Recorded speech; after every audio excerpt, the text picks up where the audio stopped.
James Barfield, Cheryl Nutt, Phil Jones.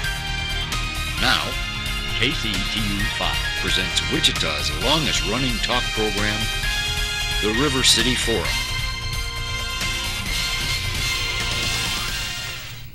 Hi, good evening, and welcome to the River City Forum. As always, we start the show by promoting the weekly newspaper Prospector. And this weekly newspaper, you will find it can be found at over 575 different locations throughout south central Kansas.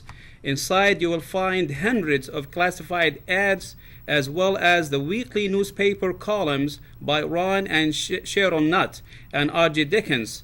Inside, you can review the KCTU 5 lineup, which you won't find anywhere else north of 47th Street. Pick up a Prospector today, because if you don't get it every week, you just don't get it. To subscribe, please call 524-6868. Again, the phone number is 524-6868. As always, we have promised you to have a very good and intelligent discussion in our shows. This is a live show, and the phone number is 267-8855, 267-8855. We have a very exciting show for you tonight. Actually, if you are an American, you need to tune in to this show. If you are a Muslim, a Christian, a Jew, if you are a Baha'i, regardless of your faith, even if you are an atheist, this is the time for you to listen to this show, because it will affect you. Do you know the law? Do you know the Constitution? Do you believe in the separation between state and church? Are you for that separation? Should the church be controlled by the government? Or should the government control the church? Or should the church be in charge of what the government dictates on us? Well, to understand that, we have to understand our First Amendment, as well as we need to understand the constitutions and some of the wording that are in the Constitution. To understand further, I need to explain to all of you what the word Constitution means, because if we don't understand the Constitution itself, we're not going to understand the contents of the Constitution. So the Constitution is a written document that serves as the organic, which is basic law of the United States. The original Constitution was written in 1787 and became effective when the 9th state, New Hampshire, ratified the document in 1788.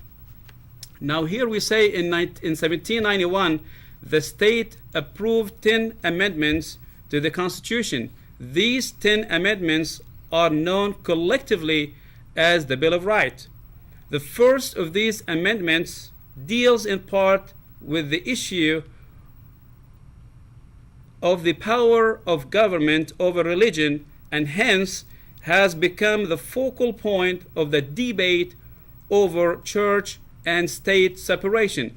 Now, I'm not a lawyer, therefore I have brought the expert on this issue. It's the only Jim Lowing. He's an attorney at law. Welcome back, Jim. Thank you, How you doing, sir? It's nice to be here with you. You know, I'm going to read to you, by the way, the First Amendment of the Constitution of the United States, and I want you to give us your own explanation of it. It states that Congress shall make no law respecting an establishment of religion, or prohibiting the free exercise thereof, or abridging the freedom of speech, or of the press, or the right of the people peaceably to assemble and to petition the government for redress of grievances. Now, I need this in a very simple English. Well, the simplest way I can explain it is this creates intellectual freedom. Mm-hmm. You can think whatever you want to think. You can write whatever you want to write. You can pray whatever you want to pray. You can speak whatever you want to speak. Mm-hmm. There are no exceptions in this. The Supreme Court has written in a couple of exceptions to speech over the years, one being you can't yell fire in the crowded theater, and more recently the court has said that certain types of discussions or depictions of sexual material that go over the line that was drawn in 1972 in the case of Miller versus California are not protected by the First Amendment. But everything else that is intellectual in nature is government, keep your hands off. Now, the first two clauses that you referred to deal specifically with religion, which was very important because if you look at the latter part of the 18th century, these people who were drafting this document still had in mind the aftermath of the 30 Years' War and all of the other things that go back to the Crusades, which were basically religious battles. They had an appearance of religiosity. They were also fought for territory and for personal grandiosity, but truthfully, religion was used as the focal point to get the people involved. And so it was viewed as being a very wise thing to do, and the more we know now, the more we can respect how smart these folks were, that they said that there will not be a government establishment of religion, nor will there be any way that government can interfere with the free exercise of religious worship.